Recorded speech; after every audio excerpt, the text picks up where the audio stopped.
கொஞ்சம் காஃபி, நிறைய கதைகள். நான் ரேகா. இன்றைக்கான கதை ஃபில்டர் காஃபி.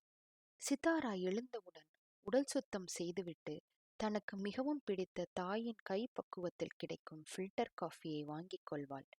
பிறகு வீட்டில் யாருமற்ற ஏதேனும் ஒரு இடத்தில் காதொலிப்பானை மாட்டிக்கொண்டு இசையோடு சேர்ந்து காஃபியை ருசிப்பாள். ஏய் சித்தாரா, எங்கடி இருக்க? காலையில எந்திரிச்சதும் உன் கூட இதுவே எனக்கு பெரிய போராட்டமா இருக்குது என்று சித்தாராவின் தாய் சுதா அவளை திட்டியபடியே தேடுவாள். இது தினமும் காலையில் அவ்வீட்டில் நடக்கும் ஒரு நிகழ்வு. தந்தை சுரேந்தர், தங்கை கீதா, எல்லோருக்கும் இது பழகிப்போன ஒன்று. சித்தாரா கல்லூரி படிப்பை முடித்துவிட்டு தனியார் நிறுவனத்தில் வேலை செய்கிறாள். நல்ல வடிவான, எந்த குறையும் சொல்ல முடியாத ஒரு பெண்.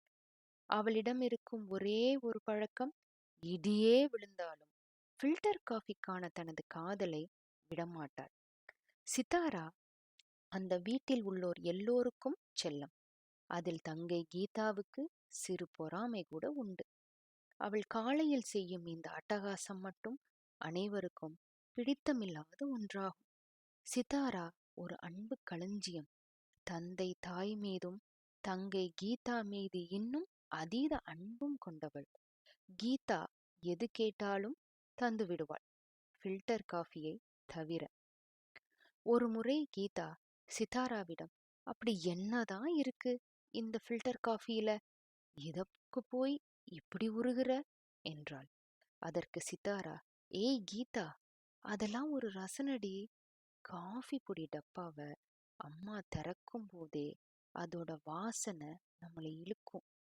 ஃபில்டர்ல காஃபி பொடிய போட்டு கொதிக்கிற நீரை அதுல ஊத்தும் போது ஒரு வாசனை வரும் பாரு. அது ஒரு சுகமான வாசனை. ஃபில்டர்ல காஃபி டிகாஷன் இறங்குற வரைக்கும் காத்திருக்கிறது ஒரு சுகம்.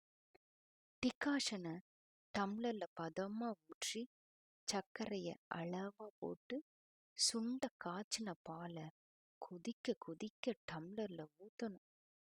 கொஞ்சம் கொஞ்சமா நிறம் மாறி காஃபி சரியான நேரத்துல வந்ததும் அம்மா டம்ளர்ல காஃபி ஆத்தும் போது காஃபி மனம் அந்த இடமெல்லாம் நிறையும். நுரையோட டம்ளர்ல தழும்ப தழும்ப அம்மா காஃபி தருவாங்க பாரு.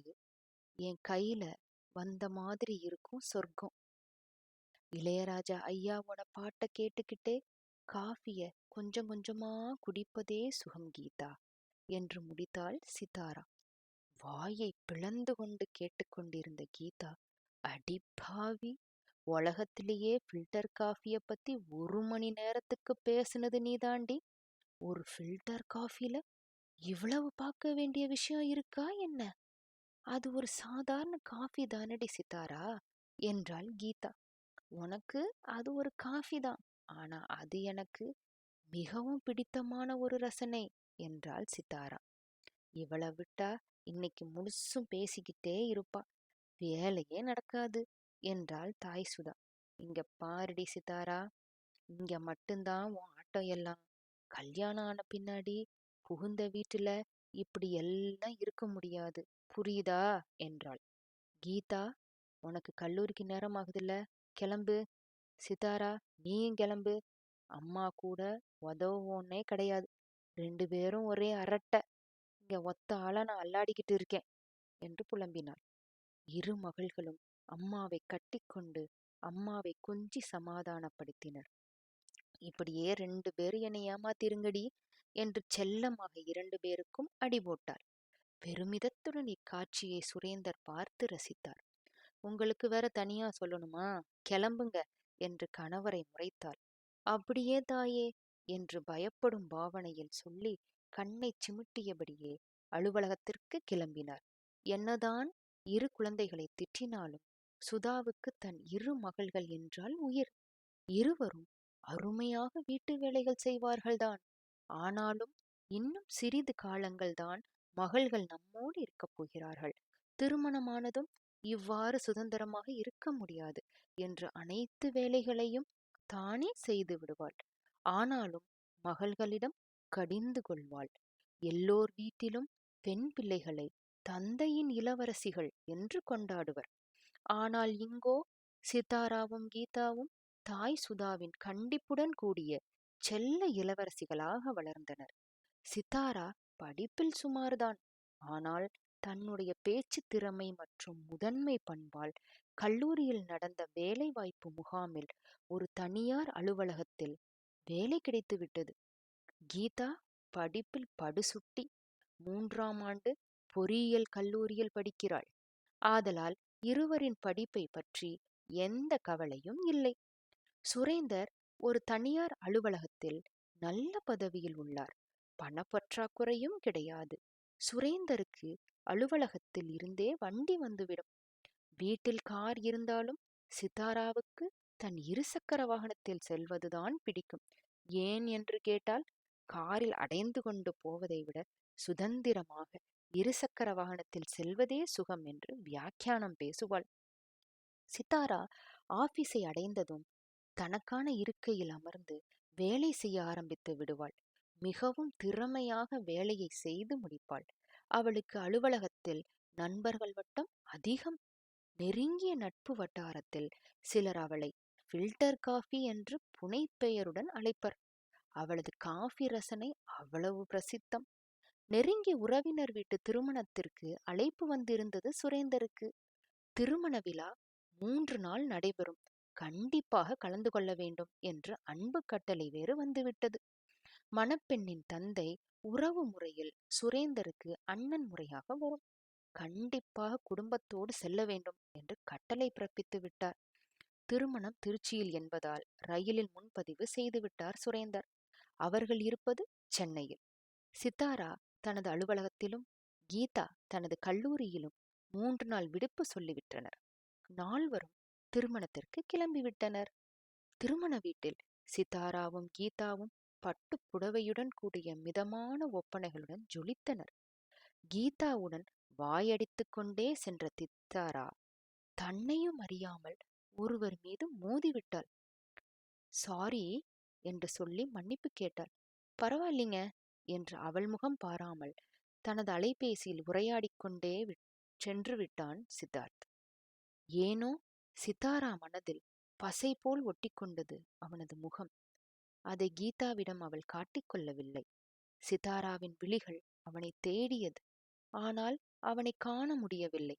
ஏய் சித்தாரா, யாரடி தேடுற என்றாள் கீதா. அதெல்லாம் ஒன்னும் இல்லடி என்று மழுப்பினாள். சரி வா, பசிக்குது, சாப்பிட போலாம் என்றாள்.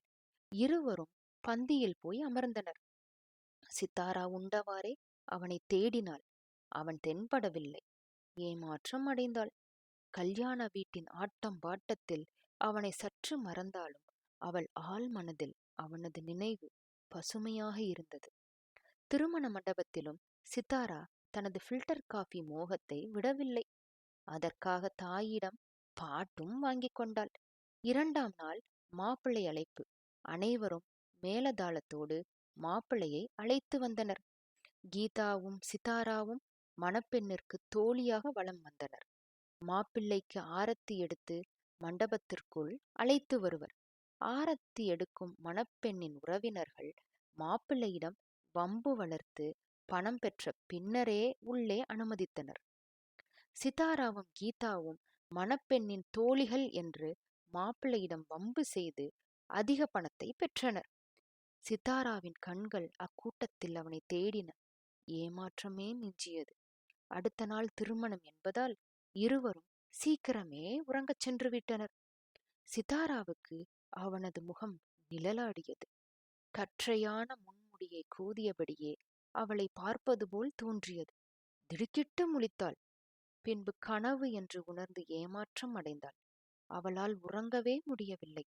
புரண்டு புரண்டு படுத்தாள். மறுநாள் காலையில் அனைவரும் திருமணத்திற்கு செல்ல தயாரானர். ஏய் சித்தாரா, ஏண்டி கண்ணெல்லாம் செவந்திருக்கு? ராத்திரி சரியா தூங்கலியா என்றாள் சுதா. முழித்தபடியே அப்படியெல்லாம் ஒன்னும் இல்லம்மா. அம்மா, அவளுக்கு நேத்து சாயந்தரம் ஃபில்டர் காஃபி கிடைக்கல, அதான் இப்படி என்று வாரினாள் கீதா.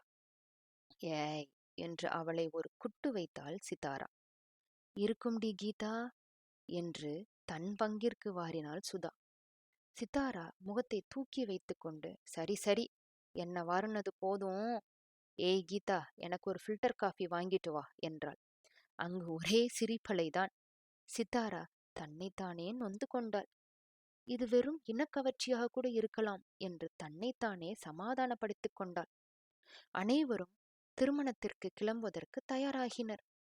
சித்தாரா ஒப்பனை செய்யும் போது இந்த அலங்காரம் அவனுக்கு பிடிக்குமா என்ற சிந்தனை திடீரென்று தோன்றியது. என்ன இது முட்டாள்தனம் என்று நினைத்து கொண்டு கிளம்பினாள். மணமகளின் தோழியாக கீதாவும் சித்தாராவும் மணமேடையை அலங்கரித்தனர். முகூர்த்த நேரத்தின் போது திருமாங்கல்யத்தை கொண்ட தாம்பூலத்தட்டை சித்தாராவிடம் ஐயர் கொடுத்து அனைவரிடமும் ஆசிர்வாதம் பெற்று வரும்படி கூறினார். அப்பொழுதும் அவள் மனதில் ஒரு நப்பாசை, இப்பொழுதாவது அவனை பார்த்து விடுவோமா என்று. ஆனால் மீண்டும் அவளுக்கு ஏமாற்றமே மிஞ்சியது. திருமணம் கோலாகலமாக நடந்தது. அனைவரிடமும் விடை பெற்று சுரேந்தர் தன் குடும்பத்துடன் சென்னைக்கு கிளம்ப ஆயத்தமானார். ஏனோ சித்தாராவுக்கு மட்டும் மனதில் ஓர் இனம் புரியாத கவலையோடு தன் குடும்பத்தோடு கிளம்பி சென்றாள். சித்தாரா சித்தார்த்தை பார்த்தாளா இல்லையா? இனி வரப்போகும் பாகங்களில் தெரிந்து கொள்ளலாம்.